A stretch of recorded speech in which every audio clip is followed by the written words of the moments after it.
Hello everyone, welcome back to our class. So in previous class I have discussed the document required for the purpose of registration. The another one document is called as the prospectus. So about prospectus and what type of content should be there in your prospectus. And next one concept under your syllabus is called as the types of prospectus. So there are mainly 4 types of prospectus will be there. That is the abridged prospectus, deemed prospectus, shelf prospectus and the red herring prospect. Okay, so let us know one by one the types of prospectus. So first one type of a prospectus is called as the abridged prospectus. So what do you mean by abridged prospectus? Means it is a summary form of prospectus. So prospectus tandaga it includes some time that is a 200 to 300 pages anta ಹೇಳ್ತಾರೆ. So depending upon the type of industry and type of organization, they are having their own prospectus.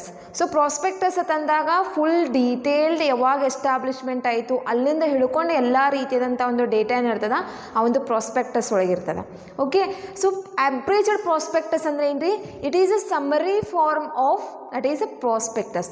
So main prospectus ಏನಿರ್ತದಲ್ಲ ಅದರ ಒಂದು highlighted points ಅಷ್ಟೇ ಏನಿರ್ತಾವೆ ಈ ಒಂದು summary ಫಾರ್ಮ್ನಲ್ಲಿ ಈ ಒಂದು ಪ್ರಾಸ್ಪೆಕ್ಟಸ್ನಲ್ಲಿ ಇರ್ತದ. ಅಂಥ ಒಂದು ಪ್ರಾಸ್ಪೆಕ್ಟಸ್ಗೆ ನಾವು ಏನಂತ ಕರಿತೀವಿ? ಅಬ್ರಿಜ್ಡ್ ಪ್ರಾಸ್ಪೆಕ್ಟಸ್ ಅಂತ ಕರಿತೀವಿ. So abridged prospectus will helpful for all the people or the public for the subscribing our shares. Okay, so it is attached with the application form. ಯಾವಾಗ ನಾವು ಒಂದು ಅಪ್ಲಿಕೇಶನ್ನ ಕೊಡ್ತೀವಿ ಎಂದು ಪಬ್ಲಿಕ್ಗೆ ಇಶ್ಯೂ ಮಾಡ್ತಿರ್ತೇವೆ shares and that is a debentures ಆಗಿರ್ಬೋದು, deposits ಆಗಿರ್ಬೋದು ಇಶ್ಯೂ ಮಾಡ್ತಿರ್ತೇವಲ್ಲ, ಅವಾಗ ಆ ಅಪ್ಲಿಕೇಶನ್ ಫಾರ್ಮ್ ಜೊತೆನೇ ಏನು ಮಾಡಿರ್ತೀವಿ ಈ ಒಂದು ಪ್ರಾಸ್ಪೆಕ್ಟಸ್ನ ಕೊಟ್ಟಿರ್ತೀವಿ. So prospectus is issued in attached with that application form. Here whatever the abridged prospectus will be there, it is given free of cost to all applicants of the securities. ಅದರದ್ದು ಯಾವುದೇ ರೀತಿಯಾದಂಥ ನಾವೊಂದು ಖರ್ಚು ತಗೊಳಂಗಿಲ್ಲ, ಹಣ ತಗೊಳಂಗಿಲ್ಲ. ಎದ್ರದ್ರಿ ಅಬ್ರಿಜ್ಡ್ ಪ್ರಾಸ್ಪೆಕ್ಟಸ್. ಸೊ ಅಬ್ರಿಜ್ಡ್ ಪ್ರಾಸ್ಪೆಕ್ಟ್ನ ಫ್ರೀ ಆಫ್ ಕಾಸ್ಟ್ನಲ್ಲಿ ನಾವು ಏನು ಕೊಡ್ತೀವಿ?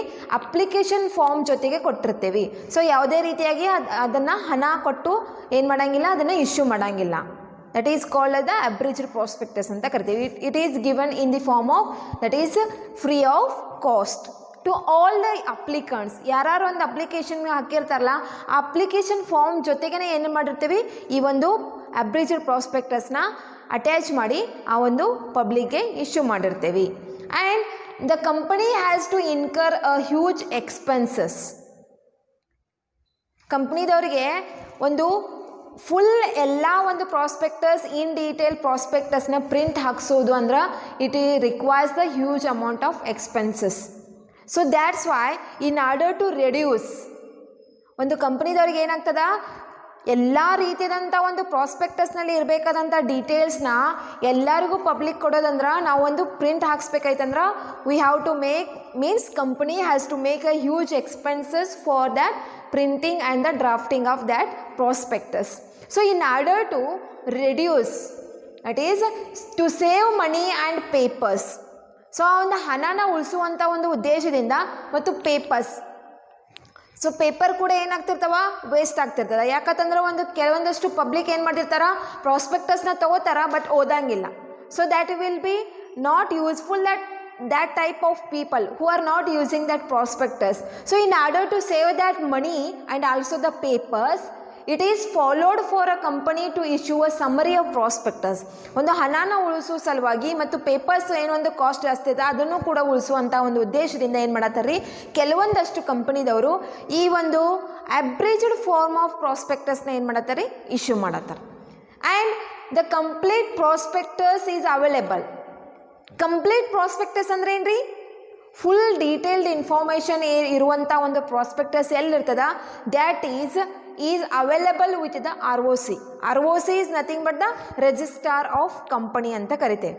And SEBI securities exchange board of India and upon the website of the company. ಅದು ಅವ್ರದ್ದೇ ಆದಂಥ ಒಂದು ಕಂಪ್ನಿ ವೆಬ್ಸೈಟ್ನಲ್ಲಿಯೂ ಸಹಿತ ಏನಿರ್ತದ, ಆ ಒಂದು ಕಂಪ್ನಿದು ಪ್ರಾಸ್ಪೆಕ್ಟಸ್ ಏನಿರ್ತದ ಅವೈಲೇಬಲ್ ಇರ್ತದ. But summary form of whatever prospectus will be there, that is issue to the public with attached to the that application form. So this is the first one type of the that is prospectus. Okay, so second one type will be there, that is called as the deemed prospectus. So what do you mean by deemed prospectus? Here the companies may take help of the issuing houses to issue of shares.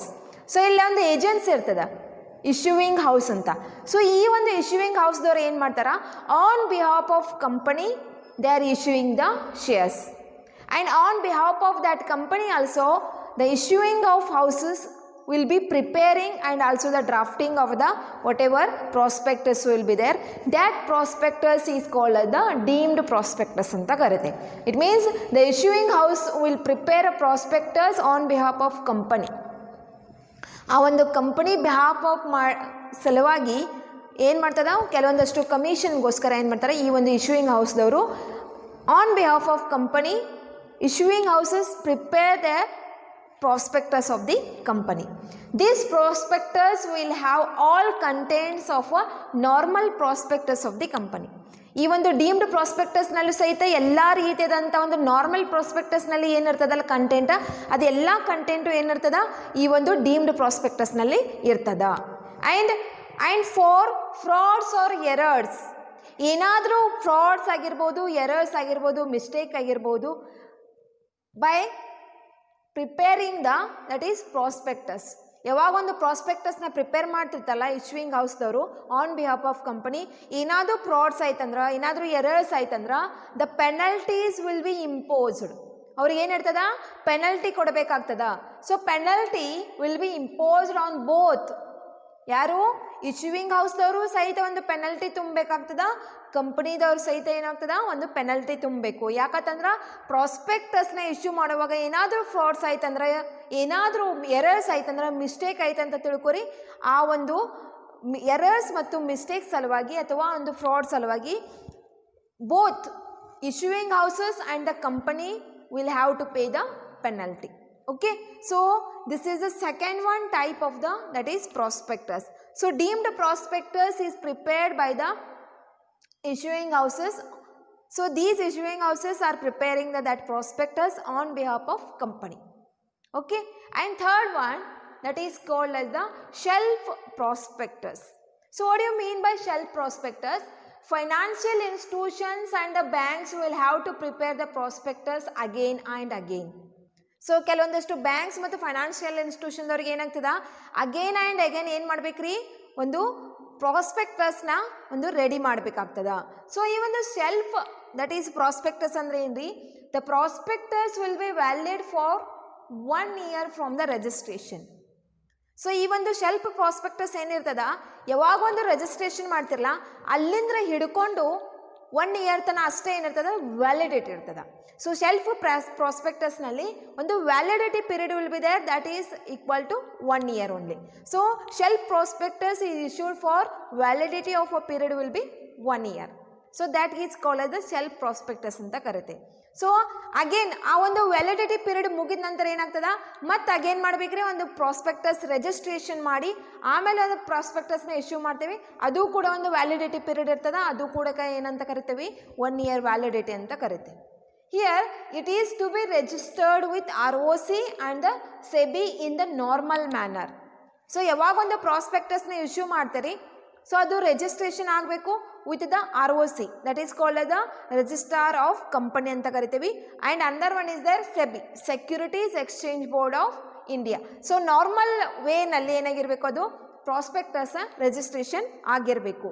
And ordinary companies other than the financial institutions and the banks cannot issue this type of prospectus. Ordinary banks ಮತ್ತು financial institution ಇರ್ತಾವಲ್ಲ, ಅವರು ಯಾವುದೇ ರೀತಿಯಾದಂಥ ಒಂದು ಈ ರೀತಿಯಾದಂಥ like shelf ಪ್ರಾಸ್ಪೆಕ್ಟಸ್ನ issue ಮಾಡೋಂಗಿಲ್ಲ, ನಾಟ್ 1 year. ಸೊ ಅವ್ರದ್ದು validity period throughout the continuing year ಒಂದು ಕಂಪನಿ ರನ್ ಆಗ್ತಿರ್ತದಲ್ಲ, ಸೊ ಅವ್ರು ಏನು ಮಾಡ್ತಿರ್ತಾರೆ ಅಂದ್ರೆ ನಾರ್ಮಲ್ ಪ್ರಾಸ್ಪೆಕ್ಟಸ್ನ ಇಶ್ಯೂ ಮಾಡ್ತಿರ್ತಾರೆ. So shelf prospectus is validity will be only 1 year. So 1 year ಆದ ನಂತರ ಮತ್ತೆ ಏನು ಮಾಡ್ಬೇಕಾಗ್ತದೆ ರೀ, ಅಗೇನ್ ಆ್ಯಂಡ್ ಅಗೇನ್ ಒಂದು ಪ್ರಾಸ್ಪೆಕ್ಟಸ್ನ ಇಶ್ಯೂ ಮಾಡಬೇಕಾಗ್ತದ.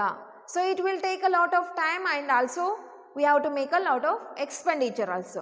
ಸೊ ಅಲ್ಲೇನಾಗ್ತದ, ಶೆಲ್ಫ್ ಪ್ರಾಸ್ಪೆಕ್ಟಸ್ ಏನು ಮಾಡ್ದ ಅಗೇನ್ ಆ್ಯಂಡ್ ಅಗೇನ್ ಇಶ್ಯೂ ಮಾಡೋದ್ರ ಬದಲಾಗಿ ಒಂದೇ ಸಲ ಏನು ಮಾಡ್ತಿರ್ತಾರೆ, ಇಶ್ಯೂ ಮಾಡ್ತಿರ್ತಾರೆ. ಸೊ ಸೆಲ್ಫ್ ಪ್ರಾಸ್ಪೆಕ್ಟಸ್ ಅಂದ್ರೆ ಏನು ರೀ, it is having the validity period up to 1 year. So ಅಲ್ಲೇನಾಗ್ತದ, ordinary companies other than that financial and the institutions and the banks can not issue this type of that prospectus.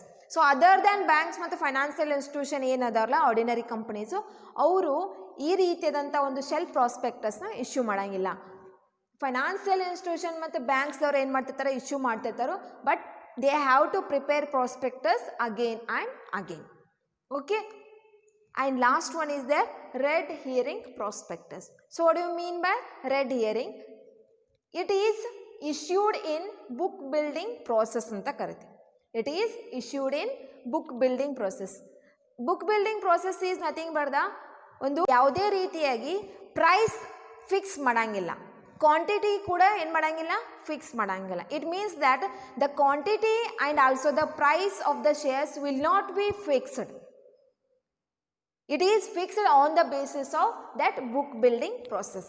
So book building process ಅಂದರೆ ಏನಾಗ್ತದ, ಅಲ್ಲಿ ನಾವು ಒಬ್ಬರೊಂದು price ಹೇಳ್ತಾರಂದ್ರೆ ಇನ್ನೊಂದೊಂದು price ಹೇಳ್ತಿರ್ತಾರಲ್ಲ, so ಅಲ್ಲಿ ಹೆಚ್ಚು ಕಡಿಮೆ ಯಾರು ಹೆಚ್ಚು ಒಂದು ಪ್ರೈಸ್ನಲ್ಲಿ ಇಶ್ಯೂ ಮಾಡ್ತಾರಲ್ಲ ಅವರಿಗೆ ನಾವು ಏನು ಮಾಡ್ತೀವಿ, ಆ ಒಂದು ಪ್ರೈಸ್ನ ಫಿಕ್ಸ್ ಮಾಡಿಕೊಂಡು ಅಲ್ಲಿ ನಾವು ಶೇರ್ಸ್ನ ಇಶ್ಯೂ ಮಾಡ್ತಿರ್ತೇವೆ. So red herring is nothing but the here the price of the shares and also the quantity of the shares is not fixed. ಎಷ್ಟರ ಮಟ್ಟಿಗೆ ನೀವು ಒಂದು ಶೇರ್ಸ್ನ ಇಶ್ಯೂ ಮಾಡಾರ್ದಿರಿ, ಯಾವ ಪ್ರೈಸ್ನಲ್ಲಿ ಇಶ್ಯೂ ಮಾಡಿದಿರ ಅನ್ನೋದನ್ನು ಮೆನ್ಷನ್ ಮಾಡೋಂಗಿಲ್ಲ. ಸೊ ಆ ಒಂದು ಪ್ರಾಸ್ಪೆಕ್ಟಸ್ಗೆ ಏನಂತ ಕರಿತೀವಿ, ರೆಡ್ ಹಿಯರಿಂಗ್ ಪ್ರಾಸ್ಪೆಕ್ಟಸ್ ಅಂತ ಕರಿತೀವಿ. Here there are 2 details are not mentioned. First one is there quantum and second one issue price depends upon the demand of shares. Issue price ಕೂಡ ಏನು ಮಾಡೋಂಗಿಲ್ಲ, whatever demand will be there, on the basis of demand under the book building process the price will be fixed. So before that book building process, that is a quantum and price of the that is a shares will not be fixed on the demand of shares. ಎಷ್ಟು ಮಟ್ಟಿಗೆ demand ಆತಲ್ಲ ಅದರ ಮೇಲೆ ಏನು ಮಾಡ್ತಿರ್ತಾರ, book building process through ಶೇರ್ಸ್ನ ಒಂದು price ಏನು ಮಾಡ್ತಿರ್ತಾರ, ಫಿಕ್ಸ್ ಮಾಡ್ತಿರ್ತಾರ. After fixing the issue price company will allot the shares. ಯಾವಾಗ ಒಂದು ಶೇರ್ ಪ್ರೈಸ್ನ ಫಿಕ್ಸ್ ಮಾಡ್ತೀವಲ್ಲ ಅದಾದ ನಂತರ the company will make allotment of the shares. Okay, so all these are called as the some of the types of the that is prospectus. And in next class I will discuss the that is third one stage is involved under the that is formation of a company, that is called as the capital subscription stage. Okay, thank you.